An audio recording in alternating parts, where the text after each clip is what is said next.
Assalamualaikum warahmatullahi ta'ala wabarakatuh. Sampurasun tepang deui sareng sebuahna dina gat ayeuna sim kuring ngahaja ngadongdon ngaprak ka wewengkon Cipada, Mekar Jaya, Kecamatan Cikalong Wetan, Kabupaten Bandung Barat. Sejak mipir pasir nyorang jungkrang pikeun menuju ka hiji wewengkon anu kacida endahna, nyata hiji curug anu aya di aliran walungan Cipada, nyata Curug Buntung. Di mitian lampahan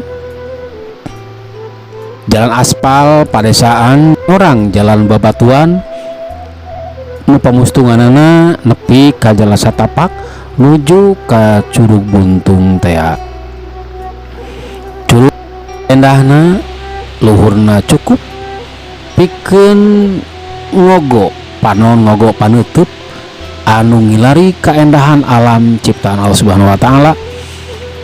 Hiji curug anu aya dina aliran walungan Cipada anu hulawatanana tangtuna aya di Gunung Burangrang, anu satuluyna eta aliran cai anjog ka Citarum terus ka Cirata anu tungtuna ka sisi basisir kaler Pulau Jawa.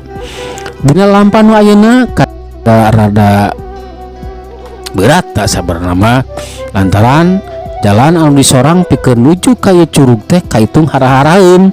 Kungsi eta oge jalan keur nuju ka eta curug teh kungsi digarap di baladah ku Karang Taruna jeung warga masyarakat RW 18 Desa Mekar Jaya Cikalong Wetan.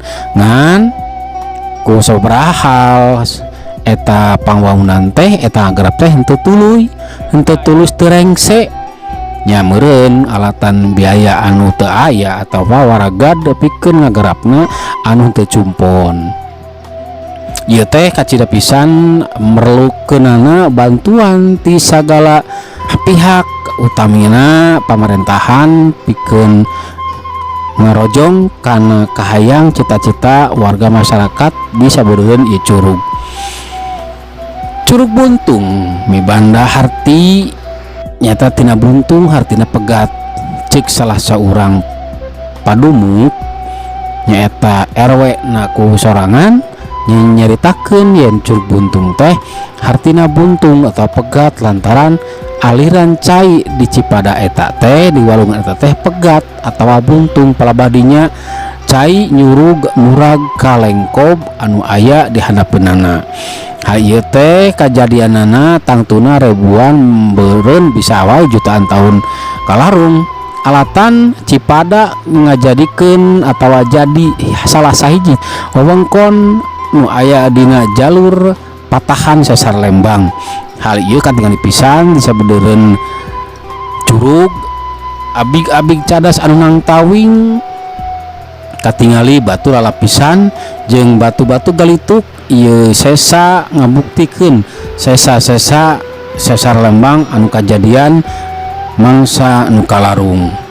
Ieu tempat kacida hadena, ieu tempat kacida geunah menah tur tumanina pikeun paniisan, pikeun hiji tujuan wisata anu kacida di teanganna, kacida dipikahayangna ku calon pengunjung anu ngadongdon karena wisata alam seperti curug. Hang hanjakal memang tempatnya rada susah. Hal ieu teh hanjakal pisan lamun ieu kaendahan ciptaan Allah teh teu nepikeun ka bejana ka balaya. Hartina ieu kaendahan teh henteu bisa dinikmati ku balarea.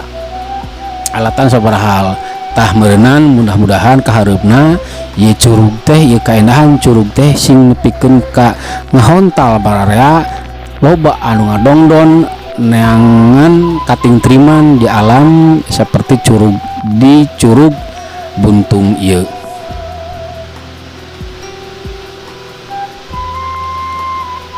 Curug Buntung boga cai anu ngagulidag herang, luhurna kira-kira 40 meteran atau 50 meteran ke luhurna atau janggungna.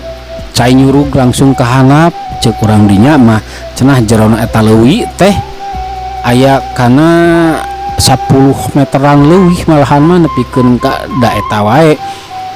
Awi saleunjeur teh cenah laput lamun diteuleumkeun ka eta curug nya jeung teu nama wallahu alam. Curug Buntung mibanda kaendahan alam anu asri, kaendahan alam anu masih keneh asli tacan kacampuran ku leungeun-leungeun manusia.